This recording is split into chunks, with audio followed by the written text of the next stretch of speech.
I see more and more workplaces nowadays asking more about what can you do instead of what you studied.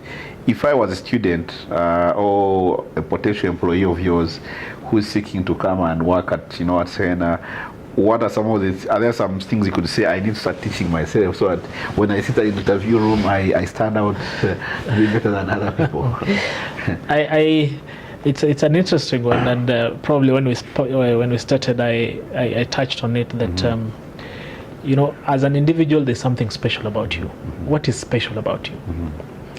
The industry is looking for opportunities to create memorable experiences for clients.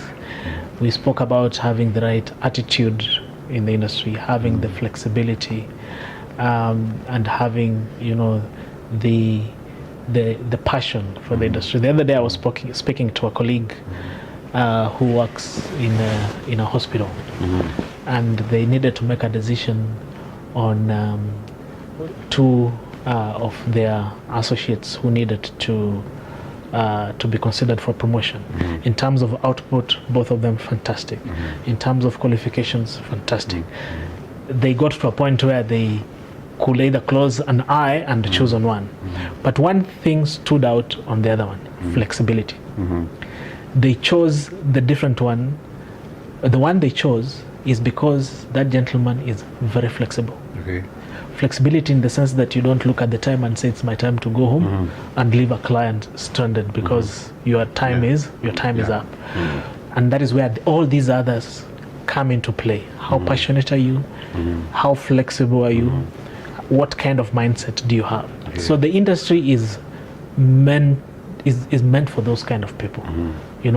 Wanting to join and come into the industry, yes, it is a prestigious, yes, you'll meet different caliber of people, but then what is it about you that makes you resilient to work in the industry, that shows that you have the passion, the drive, the right mindset and attitude towards to work in the industry? Because it is a complex, it's a complex industry. And I spoke. Follow CEO East Africa Magazine across all our digital platforms and stay connected to the conversations shaping business, leadership, and impact in Africa.